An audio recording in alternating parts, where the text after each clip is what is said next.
5 मार्च 2023 Indonesia के पास समुद्र में कुछ साइंटिस्ट सोनार टेस्ट कर रहे थे, लेकिन बीच समुद्र में अचानक सिग्नल कट गया और जो अगले 3 सेकंड में हुआ उसने उन्हें चुप कर दिया।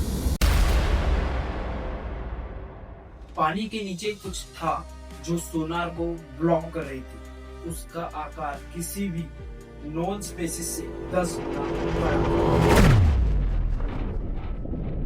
उस चीज की एग्जैक्ट सेम तस्वीर अब भारत में दिखाई दे रही है।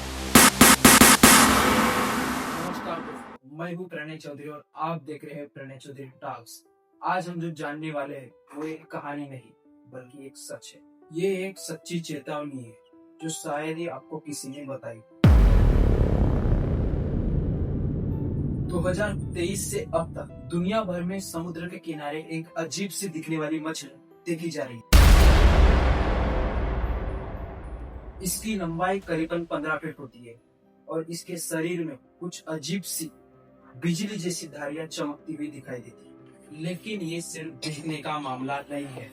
हर बार जब ये मछली देखी गई उस इलाके में प्राकृतिक तबाही हुई है। जैसे जापान में सुनामी के 3 दिन पहले, तुर्की में अर्थक्वेक के 7 दिन पहले, और अब ये मछली भारत के तटों पर देखी गई है, ओडिशा और आंध्र प्रदेश के। साइंटिस्ट इसे कहते हैं और फिश, लेकिन जापान में इसे कहा जाता है the messenger from sea God. एक सदियों पुरानी मान्यता है कि जब भी ये मछली किनारे पर आती है तो समुद्र कुछ संकेत देना चाहता है और वो संकेत हमेशा विनाशकारी होता है।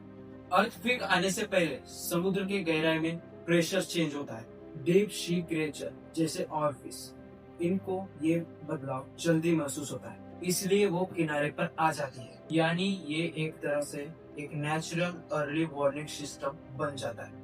फरवरी 2024 में एक ओडिशा के मछुआरे को एक ऐसी ही मछली मिली जो 14 फीट लंबी थी और 10 दिन बाद उसी इलाके में एक मॉडरेट अर्थक्वेक रिकॉर्ड किया गया। पिछले कुछ दिनों में विशाखापट्टनम में कुछ ऐसी ही मछली देखी गई। यानी क्या ये एक संकेत है? क्या भारत के कुछ इलाकों में भूकंप या सुनामी का खतरा है? क्या ये एक इत्तेफाक है? लेकिन ये अब तीसरी बार हुआ, तो क्या हम तैयार हैं? अभी तक इस मछली को ऑफिशियली कोई खतरे की निशानी नहीं मानी गई है, लेकिन जापान, फिलीपींस और ताइवान जैसे देशों में इसके साइंटिंग्स को रिकॉर्ड किया जा रहा है। नासा और नोवा जैसे एजेंसीज डीप सी सिग्नल्स पर काम करते हैं। भारत में कुछ इंस्टीट्यूट इस पर डेटा इकट्ठा कर रहे हैं, लेकिन अभी तक कोई पब्लिक अलर्ट जारी नहीं किया गया। क्या ये भूत साबित होंगी या फिर हम कब जागेंगे जब बहुत देर हो चुकी होगी? चाहे आप विज्ञान को माने या परंपराओं को, एक बात तो साफ है, कुदरत कोई भी काम बिना वजह से नहीं करती। और अगर गहराइयों से कोई चीज बाहर आ रही है तो शायद वो हमें कुछ बताना चाहते हैं। अगली बार जब आप समुद्र के लहरें देखें तो सिर्फ उसकी खूबसूरती मत देखिए, हो सकता है वो किसी बड़ी तबाही के पहले की शांति।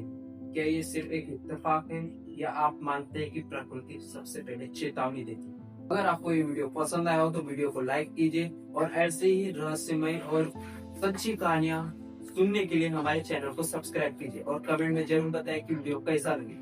तो इसी के साथ मिलते हैं अगली वीडियो में। मैं हूं प्रणय चौधरी और आप देखते हैं प्रणय चौधरी टॉक्स। धन्यवाद।